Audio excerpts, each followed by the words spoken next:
Hello बच्चों, कैसे आप सभी लोग वापस से स्वागत करते हैं मेरी चैनल में। और जैसे हम इकोनॉमिक्स में देख रहे चैप्टर इस वीक हम देखे, इस हफ्ते देखे chapter for banking monetary policy में कॉमर्शियल बैंक समझा क्या होता है। बैंक पहले क्या था, कॉमर्शियल बैंक के दोनों फंक्शन पढ़े, सेकेंडरी प्राइमरी दोनों। आरबीआई को देखा, आरबीआई की इन दिनों हम इंस्ट्रूमेंट पढ़ रहे हैं मॉनेटरी पॉलिसी। आरबीआई के जो इंस्ट्रूमेंट है वो क्यों यूज किए जाते हैं, वो इसलिए यूज किए जाते हैं कि हम इन्फ्लेशन और डिप्रेशन को कंट्रोल में करें। ये बहुत इंपॉर्टेंट है। कब मनी सर्कुलेशन मार्केट में बढ़ाना है, कब कम करना है, इन्फ्लेशन को कैसे कंट्रोल करना है, डिप्रेशन को कैसे कंट्रोल करना है, उसके लिए पॉलिसीज होती, इंस्ट्रूमेंट होते। जैसे हमने बैंक रेट इंस्ट्रूमेंट देखा, वो तो पहले चलता था, अभी वो बंद किया, फिर repo rate and reverse repo rate अभी भी चलता है। कॉमर्शियल बैंक एक ऐसी बैंक है, कॉमर्शियल बैंक जो आमतौर पर सब बैंक होती है, उसको शॉर्ट फंड के लिए कभी कभी क्या होता है, फंड रिक्वायरमेंट होती है, फंड नहीं होता उसके पास।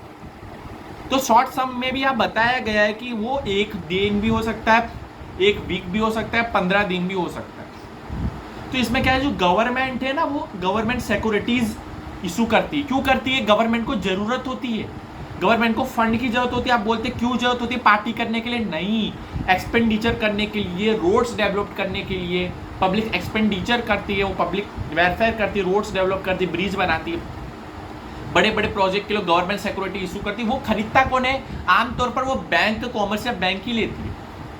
अब जब कॉमर्शियल बैंक को ही जरूरत होती है फंड की, तो वो आरबीआई से, आरबीआई हमने पढ़ा है lender of last resort, last में उसको आरबीआई से पैसे लेने पड़ते हैं। आरबीआई ऐसे ही पैसे नहीं देता, वो क्या करता है, कॉमर्शियल बैंक उसको क्या देती है, गवर्नमेंट सिक्योरिटीज खरीदने बोलती है, तो आरबीआई खरीद भी लेती है। आरबीआई को भी पता है कि कॉमर्शियल बैंक को पैसे की जरूरत है, तो खरीदती है। जैसे 1 लाख का गवर्नमेंट सिक्योरिटीज है, आरबीआई लेगी, तो आरबीआई 1 लाख नहीं देगी, आरबीआई से फ्री थोड़ी बैठी है सब काम करने की।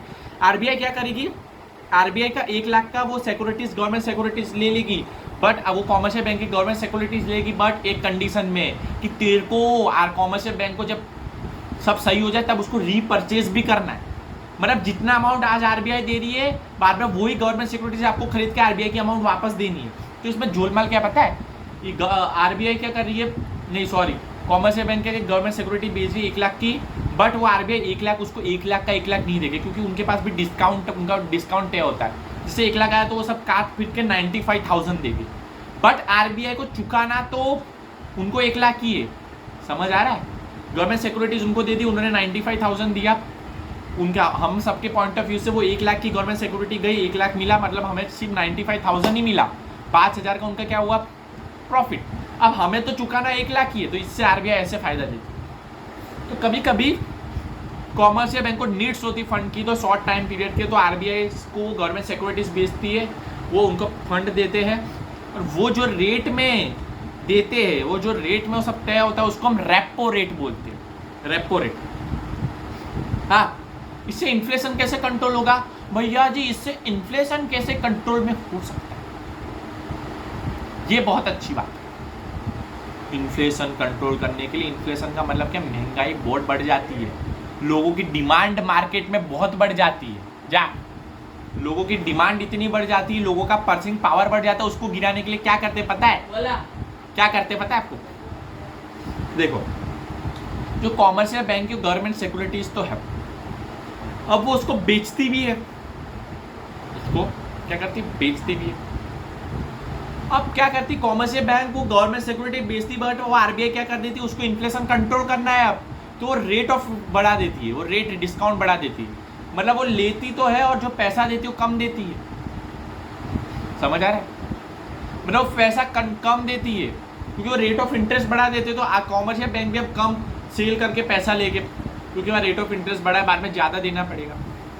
और इसी के चक्कर में क्या होता है, मैं बताऊँ, इसके चक्कर में क्या होता है कि कॉमर्शियल बैंक में अब कम पैसा तो लैंडिंग कम करेगी, तो वो उसके बाद कम पैसा तो लैंडिंग तो करेगी, उसके लिए तो मना नहीं कर सकते, तो वो अपना रेट ऑफ इंटरेस्ट बढ़ा लेगी, तो जिससे कस्टमर्स है जो बैंक है वो भी कम खरीदेगा, वो कम खरीदेंगे, तो उनका परचेसिंग पावर डाउन हो जाएगा, परचेसिंग पावर डाउन होगा, डिमांड डाउन होगी, सेल्स डाउन होगा, जिससे उनका डिमांड डाउन हो जाएगी, तो क्या प्राइस अपना ऑटोमेटिकली इन्फ्लेशन कंट्रोल हो जाएगा। डिप्रेशन में उल्टा, जब सबको पैसे की जरूरत होती है तब वो रेट ऑफ इंटरेस्ट आरबीआई कम कर देती, तो कॉमर्शियल बैंक गवर्नमेंट सिक्योरिटी बेच के ज़्यादा पैसा लेती है, और वो पैसे से वो कम इंटरेस्ट और रेट में सबको क्या करती, लैंडिंग करती है, और सब लोग ज़्यादा पैसे लेते हैं, तो उससे क्या होता है, उससे डिफ्लेशन कंट्रोल, क्योंकि डिमांड बढ़ जाती है, परचेजिंग पावर बढ़ जाती है, तो इससे क्या डिफ्लेशन कंट्रोल में आ गया।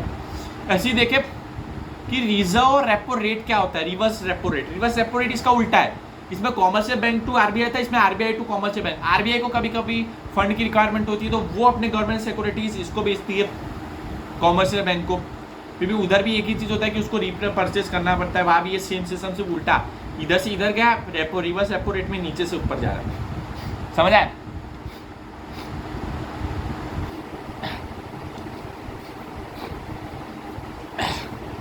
अब देखते, तो repo rate and reverse repo rate, ये रेपो रेट में commercial bank to RBI, reverse repo rate में आरबीआई टू कॉमर्शियल बैंक।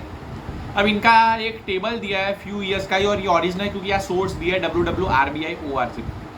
जनवरी 2006 में रेपो रेट 6.50 था और रिजर्व रेपो रेट 5.50 था।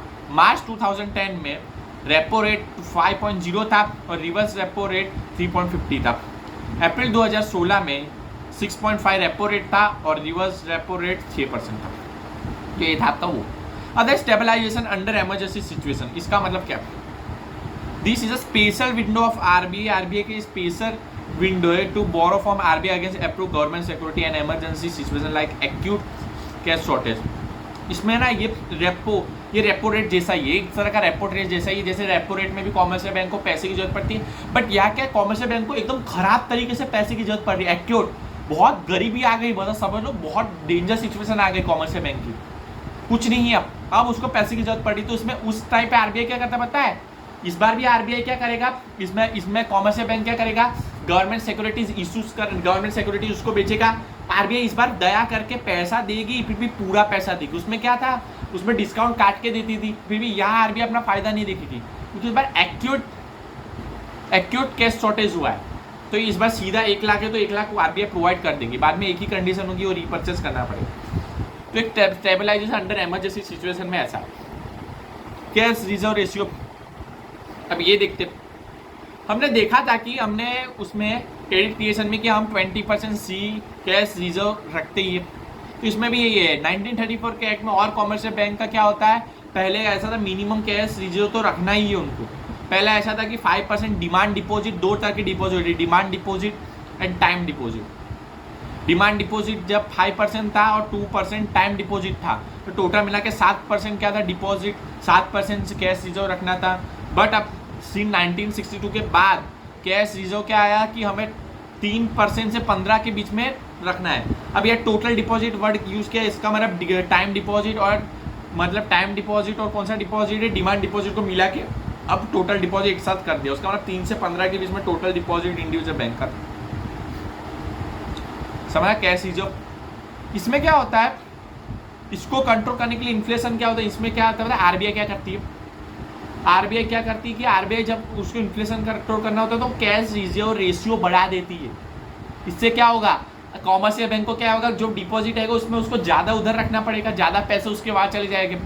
अरे भैया जो डिपॉजिट आया उसको वो ज़्यादा वहाँ रखे, क्योंकि आरबीआई ने बढ़ा दिया है, वो इसलिए बढ़ा क्योंकि इन्फ्लेशन कंट्रोल है। उसके पास कम पैसा बचे तो लैंडिंग कम करेगा, उससे परचेजिंग पावर डाउन होगी, सेल्स डाउन होगा, जिससे कस्टमर की डिमांड कम हो जाएगी और जिससे इन्फ्लेशन कंट्रोल हो जाएगा। डिप्रेशन में आरबीआई उल्टा करती है, कैश रिजर्व रेशियो बढ़ा लेगी, रेट बढ़ा लेगी, रेट कम कर लेगी, जिससे कॉमर्शियल बैंक कम वहाँ डालेगा और ज़्यादा लैंडिंग कर सकेगा, जिससे लोगों के परचेजिंग पावर बढ़ेगी, डिमांड बढ़ेगा, सेल्स बढ़ेगा, जिससे डिप्रेशन कंट्रोल में हो जाएगा। तो ये था आपका कैश रिजर्व रेशियो।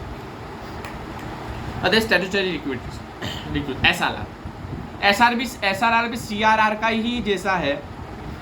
इसमें आपको क्या, all bank to maintain equal and not less 25 से मिनिमम आपको 25 आपका क्या है मैक्सिमम है, उसके अंदर ही आपको क्या रखना पड़ता है, क्या एसआरआर का रेशियो रखना पड़ता है। Higher asset US bank fund from loan and advance approved government securities and help to meet government expenditure. SRR मतलब एक तरह का सीआरआर ही जैसा है, तो उसका एसआरआर का मतलब है आपको पता, स्टैट्यूटरी लिक्विडिटी रेशियो है। अब ओपन मार्केट ऑपरेशन, इसमें क्या होता है कि open market operation refers to sell और purchase government securities bonds by the RBI in the open market. इसमें क्या है कि जब गवर्नमेंट को बड़े बड़े एक्सपेंडिचर्स करने होते हैं तो बॉन्ड सिक्योरिटीज करते क्या, इशू करते हैं। तो इसमें क्या होता है कि ये तो बैंक से खरीदेगी, अगर बैंक से तो बैंक पैसा देगी तो उनके पास पैसा आएगा, समझ आ रहा है। बट बैंक क्या लेगी, वो खरीदेगी, बट में एक ही उसमें कर रीपर्चेज आपको करना पड़ेगा। इसमें आरबीआई दोनों इन्फ्लेशन और डिप्रेशन कैसे कंट्रोल होती है, जब government securities and bond issue करते हैं ओपन मार्केट में, तो उनको जब पैसा मिलता है, तो उनको जब ज़्यादा पैसा मिल जाता है तो उससे क्या होता है, मनी सर्कुलेशन मार्केट में, ओपन मार्केट में बढ़ जाता है, क्योंकि वो एक्सपेंडिचर के लिए खर्च करते हैं, तो मनी रोटेट होने लगता है, जिससे लोगों का डिमांड, पर्चिंग पावर सब क्या होता है, बढ़ने लगता है, जिससे इन्फ्लेशन पीरियड हो। इन्फ्लेशन को कंट्रोल करने के आरबीआई ने क्या बोला है, आरबीआई परचेज करता है गवर्नमेंट बॉन्ड्स मार्केट सप्लाई। इसमें क्या करता है कि जब इन्फ्लेशन होता है तो आरबीआई क्या करता है, वो करता है, क्या बोलता है, RBI government securities and bonds जो होता है, जो उसने गवर्नमेंट से खरीदे होते हैं, गवर्नमेंट से लिए होते हैं, उसको गवर्नमेंट को बेच देता है। वाह क्या सिस्टम है, वो गवर्नमेंट को क्या करता है, बेच देता है। वो इसलिए बेचता है क्योंकि वो लोग बेचारे एक्सपेंडिचर कर रहे हैं, मनी सर्कुलेशन ज़्यादा रहा है। अब वो गवर्नमेंट सिक्योरिटी आरबीआई बेच देगा, उनको तो खरीदना पड़ेगा, क्योंकि कंडीशन रीपर्चेज की दी, तो बेचारे गवर्नमेंट यही खरीदने में उनका आधा पैसा जाएगा, तो वो एक्सपेंडिचर कम करेगा, उसमें ओपनिंग मार्केट में क्या होगा, मनी सर्कुलेशन कम होगा, जिससे लोगों की डिमांड कम होगी, पर्चेसिंग पावर घटेगा, इससे इन्फ्लेशन कंट्रोल होगा। डिप्रेशन में ऐसा ही क्यों, तब वो क्या करते हैं, गवर्नमेंट सिक्योरिटीज बॉन्ड खरीदते हैं, जिससे उसके बाद पैसा आएगा, मनी रोटेशन होगा, डिप्रेशन कंट्रोल में होगा, तो आरबीआई ऐसा कंट्रोल करती है। फॉरेन एक्सचेंज, आपको ही पता है हमारे देश के फॉरेन एक्सचेंज बहुत जरूरी है। आरबीआई ये देखती है कि हमारे में फॉरेन एक्सचेंज बराबर है कि नहीं, इंपोर्ट बराबर है, एक्सपोर्ट बराबर है कि नहीं। हमें फॉरेन एक्सचेंज क्यों लगता है, क्या जब इंपोर्ट्स करते हैं गुड्स तो उधर पेमेंट करने के लिए लगता है, और हमारा कोई डेप होगा वो भरने के लिए लगता है, इसके लिए हमें फॉरेन एक्सचेंज लगता है। हाँ, और आप यह देख सकते हो कि RBI open market sale government security equal to amount inflow of foreign exchange होता है।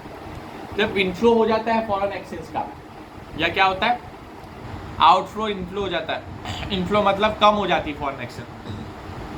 अब जब फॉरेन एक्सचेंज कम हो जाती है तो ये क्या करते हैं पता है, फॉरेन एक्सचेंज कम हो तो आरबीआई लोग क्या करेंगे, आरबीआई जो गवर्नमेंट सिक्योरिटीज है वो गवर्नमेंट को बेचेगी, और गवर्नमेंट को बेचेगी, उससे क्या होगा कि उनके पास, वो गवर्नमेंट को बेचेगी, अपना पैसा लेंगे, जिससे वो फॉरेन एक्सचेंज करेंगे, इन्फ्लेशन कंट्रोल करेंगे, डिप्रेशन में उसको उल्टा करेंगे, तो इससे फॉरेन एक्सचेंज क्या होगा, हमारा इक्वली रहेगा। अब लास्ट देखते हैं selective qualitative measure of credit control. हमने देखा था क्वांटिटेटिव, अभी हम देखते हैं क्वालिटेटिव क्रेडिट कंट्रोल के फ्यूचर।